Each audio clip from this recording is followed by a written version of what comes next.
అందరికీ నమస్కారం.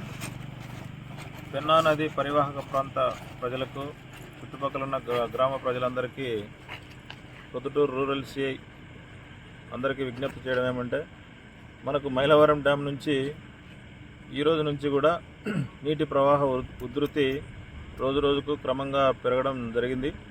ఈరోజు దాదాపు 1000 క్యూసెక్కుల నుంచి ఈరోజు ప్రవాహం జరుగుతూ ఉంది.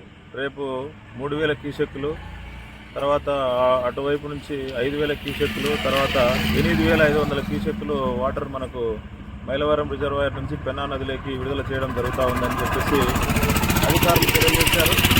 అందుకు సంబంధించి పరివాహక ప్రాంత ప్రజలందరూ కూడా, గ్రామ ప్రజలు కానీ, ప్రస్తుతం ఏదైతే వినాయక నిమజ్జనం ఉందో ఎట్టి పరిస్థితుల్లో కూడా మీరు పెన్నా నదిలోకి విగ్రహాలను తీసుకొని నిమజ్జనానికి వెళ్ళకూడదని చెప్పేసి తెలియజేస్తున్నాము. అలాగే ఒక విగ్రహదారులకు మాత్రమే కాదు, రైతులు, తర్వాత అటువైపు ఆర్టీపీకి వెళ్ళే రూట్లో ఎవరైనా పాదచారులు కానీ, వాహనదారులు కానీ, లేదంటే మీ యొక్క పశువులు కానీ అటువైపు వెళ్లకుండా తగు జాగ్రత్తలు తీసుకోవాలని చెప్పేసి ప్రజలందరినీ కోరుకుంటా ఉన్నాం. కాబట్టి ఈ యొక్క సమాచారం గ్రహించి మీరు, మీతో పాటు మీకు తెలిసిన బంధువులందరికీ కూడా ఈ యొక్క సమాచారం చేరవేసి ఎట్టి పరిస్థితుల్లో కూడా పెన్నా నది పరివాహక ప్రాంతం వైపు వెళ్లకుండా చూడాలని చెప్పేసి ప్రజలందరినీ కోరుకుంటా ఉన్నాం. Thank you.